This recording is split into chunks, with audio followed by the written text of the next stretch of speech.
ইজ্জত এবং সম্মান অন্য মুমিনের কাছে এমনই পবিত্র, যেমন আজকের দিনে অন্যায় করলে এটা বড় অন্যায় হবে, এই জায়গার মধ্যে কেউ যদি অন্যায় করে তাহলে সেটা বড় অন্যায় হবে। অনুরূপ ভাবে কোন মুসলমানের ইজ্জতকে যদি অন্যায়ভাবে নষ্ট করা হয় সেটা এমনই অপরাধ। আজকে আমরা সামান্য বিষয় নিয়ে কাউকে মেরে ফেলতে পর্যন্ত কোনো দ্বিধাবোধ করি না।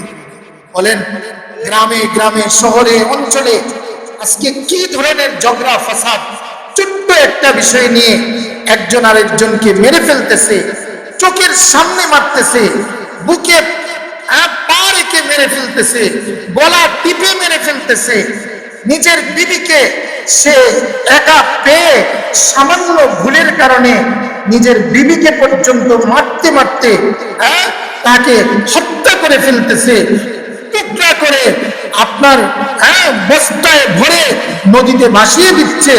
সামান্য স্বার্থের কারণে একটা অটো অথবা সিএনজি অথবা কিছু টাকার লোভে আর গলাকে শরীর থেকে দেহ থেকে বিচ্ছিন্ন করে নদীতে ফেলে দিয়েছে।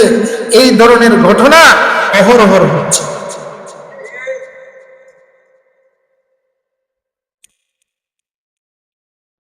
আজকে বিশ্বের দিকে তাকিয়ে থাকেন, কিভাবে মুসলমানদেরকে হত্যা করা হচ্ছে। আজকে নরপশু, এই পৃথিবীর সবচেয়ে বড় সন্ত্রাসী কুলাঙ্গার এই ইহুদি গোষ্ঠী ইসরায়েল নামে মাগযুব আলাইহিম মালউন আলাইহিম লানাতুল্লাহি আলাইহিম, এই মালাউন গোষ্ঠী মুসলমানদেরকে কিভাবে হত্যা করতেছে। পৃথিবীর ইতিহাসে এই জঘন্য তম এবং বর্বরচিত এই ইতিহাস উপাখ্যান আর পাওয়া যাবে না যে বন্দীদেরকে কোনো অপরাধ ছাড়াই তাদেরকে মেরে ফেলা, হত্যা করা, ফাঁসির কাষ্ঠে ঝুলিয়ে অথবা আপনার তাদেরকে গুলি করে হত্যা করে দেওয়া। এই যে অবিচার, বিচারের নামে অবিচার, ন্যায়ের নামে অন্যায়, আজকে পৃথিবীর বিবেক, এগুলো মানবাধিকার সংস্থাগুলো এগুলো আজকে মুখ বন্ধ।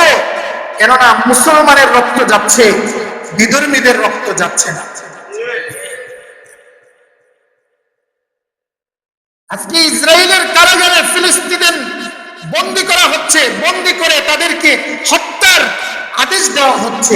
সারা বিশ্ব নীরব, এর বিরুদ্ধে কোন একটা শব্দ মুসলমানের পক্ষে বলার মতন পৃথিবীতে আর কেউ নেই। দুঃখ লাগে না? আমাদের মুখে দোয়াটুকু আসে না।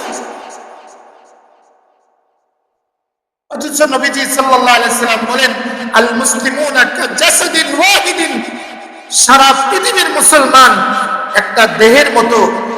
যদি দেহের মধ্যে ইনিস্তাকা আইনুহু ইস্তাকা কুল্লু ওয়া ইনিস্তাকা রাসুহু ইস্তাকা কুল্লু, একটা দেহের চোখ যদি ব্যথিত হয়, অসুস্থ হয়, এই চোখের ব্যথায় পুরাটা শরীর ব্যথিত হয়। আজকে মুসলমান সারা পৃথিবীতে এক ছিল, কিন্তু দুনিয়ার ক্ষমতা লোভী স্বার্থের কারণে মুসলমানরা আজকে এই ইহুদি খ্রিস্টানদের পাঁচটা গোলাম হয়ে গেছে। ইতিহাস সাক্ষী, ওই মুসলমান যারা বিলাসিতা আর ক্ষমতা ধরে রাখার জন্য ইসলামকে বাদ দিয়েছে, মুসলমানের হক বাদ দিয়েছে, ইতিহাস সাক্ষী আল্লাহ তাআলা তাদের ক্ষমতা বেশি দিন টিকান নাই। বিজাতিদেরকে দিয়ে আল্লাহ তাদেরকে কঠোর শাস্তির ব্যবস্থা করেছে।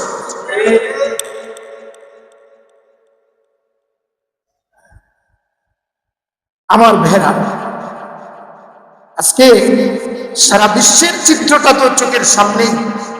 আমাদের দেশের মধ্যে আজকে গ্রামে গঞ্জে শহরে আজকে কিছু টাকার জন্য, ছাদাবাজির জন্য, কিছু অর্থের কারণে একেবারেই সামনে চাকু দিয়ে অথবা অস্ত্র দিয়ে হত্যা করাটা এটা নিয়মিত ব্যাপার হয়ে গেছে।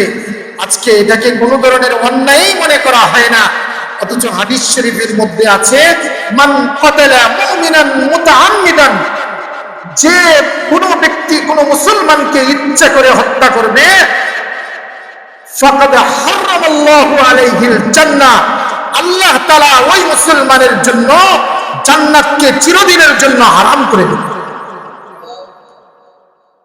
তার নামাজ রোজা কবুল হবে না, সে হজ দিয়ে আগাইতে পারবে না, তার জন্য চিরদিনের জন্য জান্নাত হারাম, জাহান্নাম অবধারিত। আজকে শুধু বান্দার হক আদায় না করার কারণে। এই জন্য আমার মুসলমান ভাইরা, আমাদের বুঝতে হবে অনৈক্য কেন হয়। এক হাদিসের মধ্যে আছে কোন মুসলমান অন্য মুসলমানের সাথে যদি 3 দিনের বেশি কথা বন্ধ রাখে, তার যতই আমল থাকুক না কেন, এর মধ্যে যদি তার মৃত্যু হয়ে যায়, ফিতরতে ইসলামী ঈমানের উপরে তার মৃত্যু হবে না, ইসলামের উপরে তার মৃত্যু হবে না, তার মৃত্যুটা ঈমান ইসলাম ছাড়া বেঈমানদের মতোই তার মৃত্যু হবে। অথচ তার জীবনে তাহাজ্জুদ থাকতে পারে, তার জীবনে অনেক হজ উমরা থাকতে পারে, কিন্তু জীবনে তার বান্দার হক আদায়ের ব্যাপারে অলসতা ছিল, গাফিল ছিল, এটাকে দিন মনে করে নাই, এটাকে তার কোনো ইবাদতের অংশ মনে করে নাই। এই জন্যে তার সমস্ত ইবাদত এগুলো বেকার হয়ে যাবে যদি বান্দার হক আদায় সে না।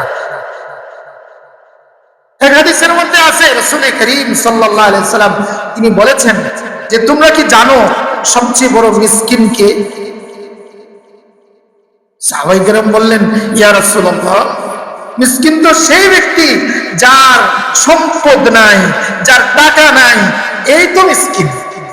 নবীজি সাল্লাল্লাহু আলাইহি সাল্লাম বললেন না না, মিসকিন ওই ব্যক্তি যে হাসরের ময়দানে অনেক নেক নিয়ে আসবে, নেক নিয়ে উঠবে, পাহাড় সমতুল্য নেক, এগুলো নিয়ে উঠবে, কিন্তু দুনিয়ার মধ্যে সে কাউকে কষ্ট দিয়েছিল, কারো হক নষ্ট করে দিয়েছিল, পাওনাদার সে পাওনা হাসরের ময়দানে সে বান্দার কাছ থেকে চেয়ে নেবে।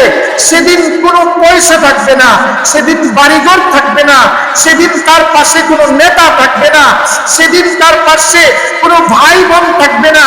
ইয়াউমা ইয়াফিরুল মারউ মিন আখি ওয়া উম্মিহি ওয়া আবি ওয়া সাহিবাতিহি ওয়া বানি লিকুল্লি ইমরিইন মিনহুম ইয়াউমা ইযিন শাআনুন। সেদিন নেকি দিয়ে পার হইতে হবে। আপনি একজনের গীবত করেছেন, পরনিন্দা করেছেন, সমালোচনা করেছেন, সেদিন আপনি মাপ চাইলে হবে না। দুনিয়াতে সুযোগ ছিল, ভাই আপনি আমাকে মাফ করে দেন, তো মাফ করেও দিতেন।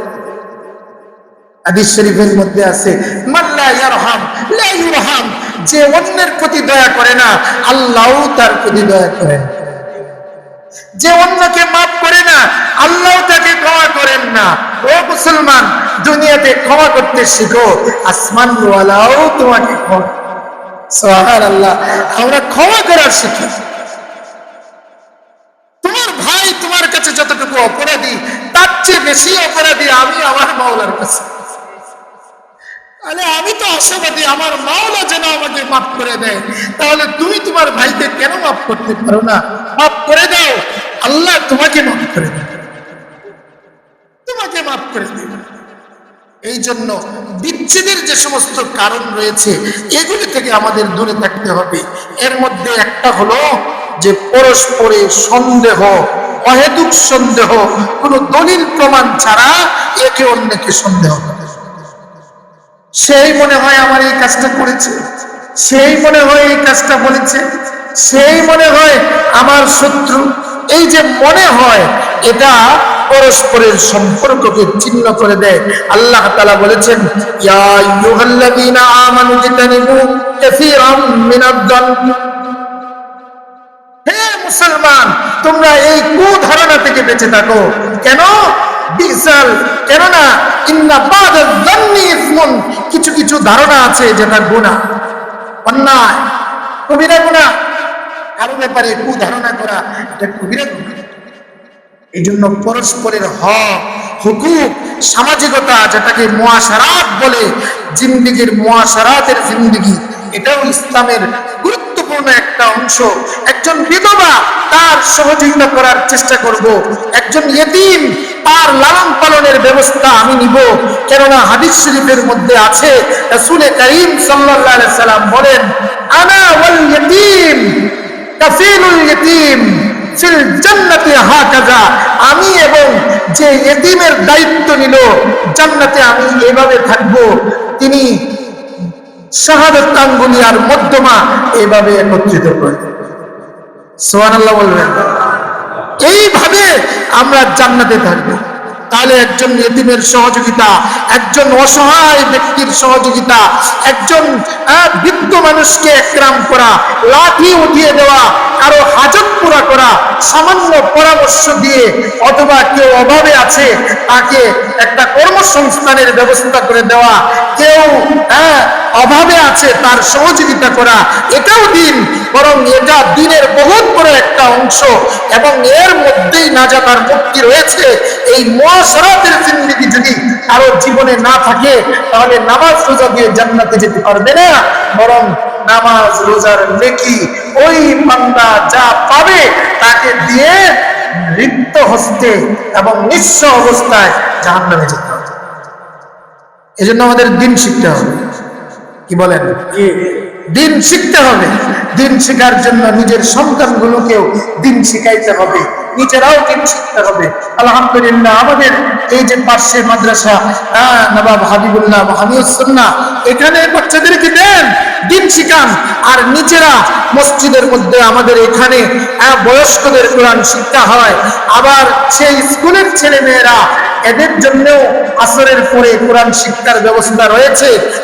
আমরাও এখানে ইনশাআল্লাহ প্রতি জুমার দিন, জুমার পরে আমরা দিন শিক্ষার একটা আসর, প্রশ্ন উত্তরের একটা আসর আগামী জুমা থেকে ইনশাআল্লাহ আবার শুরু করব। এটাও দিন শিক্ষার একটা মাধ্যম। এবং আমরা যে এই জুমার দিনে কিছু নসিহত শুনি, আগে আগে যদি আমরা একটু চলে আসি, তাহলে আমরাও এই ঈমান থেকে নিয়ে, ঈমান, ইবাদত, মুআশারাত, মুআমালাত, আখলাক, দিনের 5টা যে গুরুত্বপূর্ণ বিষয়, ধারাবাহিকভাবে যদি আমরা আলোচনাগুলো শুনি, তাহলে আমাদের ভিতরেও কিছু দ্বীনি ইলম আসবে। ঠিক আছে ইনশাআল্লাহ। আমরা আগামী জুমা থেকে এই